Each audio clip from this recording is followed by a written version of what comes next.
बसपा प्रमुख मायावती ने राजनीति से रिटायरमेंट की खबरों का खंडन किया है। सोमवार को सोशल मीडिया एक्स पर उन्होंने लिखा, सक्रिय राजनीति से रिटायरमेंट का सवाल ही नहीं उठता है। मैं आखिरी सांस तक बहुजन मिशन के लिए काम करती रहूंगी। उन्होंने कहा, साजिश के तहत मेरे रिटायरमेंट की खबरों को फैलाया जा रहा है। मेरी तबीयत खराब रहने पर जब से आकाश आनंद को बसपा उत्तराधिकारी के रूप में आगे किया गया है, तब से जातिवादी मीडिया ऐसी फेक न्यूज़ प्रचारित कर रहा है। लोग सावधान रहें। मायावती ने कहा, पहले भी मेरे राष्ट्रपति बनने की अफवाह उड़ाई गई थी। काशीराम जी को भी इस तरह का ऑफर दिया गया था, जिसे उन्होंने ठुकरा दिया। तो फिर उनकी शिष्या को यह स्वीकारना कैसे संभव?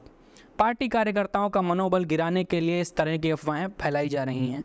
इससे पहले सुबह मायावती ने 28 साल पहले हुए गेस्ट हाउस कांड को याद किया। कहा, 2 जून 1995 को सपा ने मुझ पर जानलेवा हमला करवाया। उस वक्त भाजपा और अन्य विपक्षी दलों ने मेरा साथ दिया, लेकिन कांग्रेस के नेता साजिश कर पर्दे के पीछे सरकार को चलाना चाह रहे थे। नमस्कार, मैं हूं पीयूष और आप देख रहे हैं सुखनदान स्टोरीज। मायावती ने सोमवार को एक्स पर 6 पोस्ट किए, जिसमें उन्होंने लिखा, 2 जून 1995 में बसपा ने अपना समर्थन वापस ले लिया। इसके बाद सपा ने मुझ पर जानलेवा हमला करवाया था। इस पर कांग्रेस कभी भी कुछ नहीं बोलती है। उस दौरान कांग्रेस सरकार ने अपना दायित्व नहीं निभाया था। काशीराम बीमार थे, उनकी हालत गंभीर थी। इसके बाद भी उन्होंने हॉस्पिटल छोड़कर रात में गृह मंत्री को हड़काया। विपक्ष ने भी संसद को घेरा, तब जाकर कांग्रेस की सरकार हरकत में आई थी। मायावती ने कहा, उस समय कांग्रेस सरकार की नीयत खराब हो गई थी। इस अनहोनी के बाद यूपी में राष्ट्रपति शासन लगाकर पर्दे के पीछे से अपनी सरकार चलाना चाहती थी।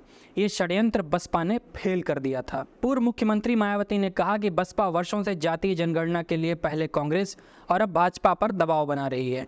पार्टी वर्षों से इसकी पक्षधर रही है। जातीय जनगणना के बाद क्या कांग्रेस SC, ST, OBC वर्गों का वाजिब हक दिला पाएगी, जो SC, ST आरक्षण में वर्गीकरण और क्रीमी लेयर को लेकर अभी भी चुप्पी साधे हुए हैं? जवाब दें। मायावती के बयान पर सपा के राष्ट्रीय प्रवक्ता अमीक जमाई ने कहा, 2019 में अखिलेश यादव ने मायावती के साथ गठबंधन किया। बसपा 0 से 10 सीटों पर पहुंच गई, जिस गठबंधन को मायावती ने बाद में तोड़ दिया। आज उस PDA पर जनता का विश्वास बढ़ता जा रहा है। जब पूरा विपक्ष संविधान और आरक्षण को लेकर जेल काट रहा है, संसद से लेकर सड़क तक संग्राम मचा हुआ है, ऐसे में समझ में नहीं आ रहा है कि मायावती को कौन सपा कांग्रेस के खिलाफ बयान देने के लिए मजबूर कर रहा है। सपा और अखिलेश यादव बहन जी के सम्मान में अब कोई आंच नहीं आने देंगे। आइए अब जानते हैं कि गेस्ट हाउस कांड में क्या हुआ था। 6 दिसंबर 1992 को जब बाबरी मस्जिद गिरी तो केंद्र सरकार ने कल्याण सिंह की सरकार को बर्खास्त कर दिया। 1993 में चुनाव हुए। बीजेपी की लोकप्रियता से वाकिफ सपा और बसपा के नेताओं ने तय किया कि 7 चुनाव लड़ेंगे। मुलायम सिंह ने 256 सीटों पर प्रत्याशी उतारे, 109 जीत गए। काशीराम ने 164 उतारे, उनमें 67 जीत गए। बीजेपी के खाते में 177 सीटें आईं, जो 212 के बहुमत के आंकड़ों से बहुत दूर थीं। उस वक्त यूपी उत्तराखंड एक था और सीटों की संख्या 422 थी। सपा और बसपा ने मिलकर सरकार बना ली। शुरुआत में सरकार सही चली। मंडल कमीशन की रिपोर्ट सरकारी नौकरियों और शिक्षा संस्थाओं में दलितों और पिछड़ी जातियों के लिए आरक्षण के प्रति समर्थन ये दोनों पार्टियों को जोड़ने का सैद्धांतिक सूत्र था। मंडल कमीशन की रिपोर्ट सरकारी नौकरियों और शिक्षा संस्थाओं में दलितों और पिछड़ी जातियों के लिए आरक्षण के प्रति जो समर्थन था, वही दोनों पार्टियों को जोड़ने का सैद्धांतिक सूत्र था। सरकार बनने के बाद काशीराम ने यूपी की जिम्मेदारी मायावती को सौंप दी और खुद दूसरे राज्यों में पार्टी का विस्तार करने में जुट गए। उसके बाद 1995 में राज्य में पंचायत चुनाव हुए। 50 जिलों में 30 पर सपा जीत गई, 9 में बीजेपी, 5 पर कांग्रेस और बसपा के हाथ में महज 1 सीट आई। इस रिजल्ट से साफ हो गया कि सपा बसपा गठबंधन के बीच फायदा सपा को ही हुआ। यहीं से दोनों पार्टियों के बीच विवाद गहराया।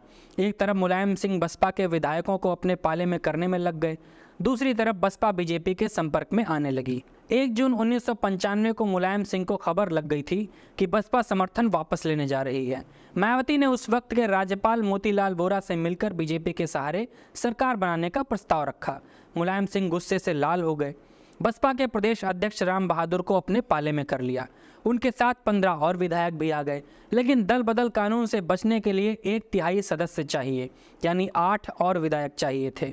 मायावती के जीवन पर लिखी किताब बहन जी में अजय बोस लिखते हैं, काशीराम के अस्पताल में होने के कारण मुलायम सिंह इस बात को लेकर निश्चिंत थे कि सरकार चलती रहेगी, क्योंकि बसपा के कई विधायक पहले से जेल में थे। लेकिन जब समर्थन वापस लेने की बात आई, तब तय हुआ कि बसपा के और विधायकों को डरा धमकाकर अपने पाले में किया जाए।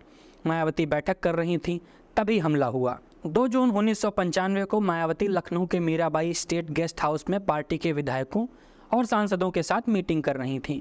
उस वक्त वह इसी गेस्ट हाउस के रूम नंबर 1 में रहती थीं। सभी विधायक कॉमन हॉल में बैठे थे। 4 बजे थे, तभी सपा के करीब 200 कार्यकर्ता और विधायक गेस्ट हाउस पहुंच गए। उनकी पहली लाइन थी, चमार पागल हो गए हैं। सपा कार्यकर्ता भद्दी भद्दी गालियां दे रहे थे, जाति सूचक सबसे अधिक। बसपा के विधायकों ने मेन गेट बंद करना चाहा, तभी उग्र भीड़ ने उसे तोड़ दिया। इसके बाद बसपा के विधायकों को हाथ, लात और डंडों से पीटा जाने लगा। पिटाई के दौरान विधायकों से मुलायम सिंह को समर्थन देने के लिए एक शपथ पत्र पर सिग्नेचर करवाया जा रहा था। विधायक इतने डर गए कि कोरे कागज पर सिग्नेचर करके देने लगे। 5 बसपा विधायकों को जबरन गाड़ी में बिठा लिया गया। मायावती के साथ बदसलूकी हुई। उन्होंने भागकर अपने आप को एक कमरे में बंद कर लिया। उनके अलावा कमरे में 2 और लोग थे, उनमें एक सिकंदर रिजवी थे। उपद्रव कर रहे लोग दरवाज़ा पीटने लगे। अंदर से सिकंदर रिजवी ने दरवाजे के पास सोफे और मेज को लगा दिया, ताकि अगर सिटकनी टूटे भी तो दरवाज़ा न खुल सके। उस वक्त पेजर का चलन था। प्रशासन को सूचना दी गई। मौके पर बड़े अधिकारी पहुंचे। अजय बोस लिखते हैं, जिस वक्त गेस्ट हाउस में यह घटना हो रही थी, उस वक्त लखनऊ के एसएसपी ओपी सिंह मौजूद थे। वह कार्रवाई के बजाय सिर्फ सिगरेट पीते हुए नजर आए। कुछ देर बाद गेस्ट हाउस की बिजली और पानी सप्लाई रोक दी गई। इसका भी आरोप उन्हीं पर लगा। रात में जब भारी पुलिस फोर्स पहुंची और मायावती को लग गया कि वह अब सुरक्षित हैं, तब जाकर वो कमरे से बाहर आईं। इसके बाद 3 जून को मायावती 39 साल की उम्र में यूपी की मुख्यमंत्री बन गईं। तो ये था गेस्ट हाउस कांड और मायावती के अभी के मौजूदा बयान इस चीज़ को लेकर के। आपको हमारी स्टोरी कैसी लगी कमेंट्स में लिखकर ज़रूर बताएं। सुखनदान स्टोरीज़ को सब्सक्राइब करें, वीडियो को शेयर करें। बहुत शुक्रिया, अपना बहुत ख्याल रखें।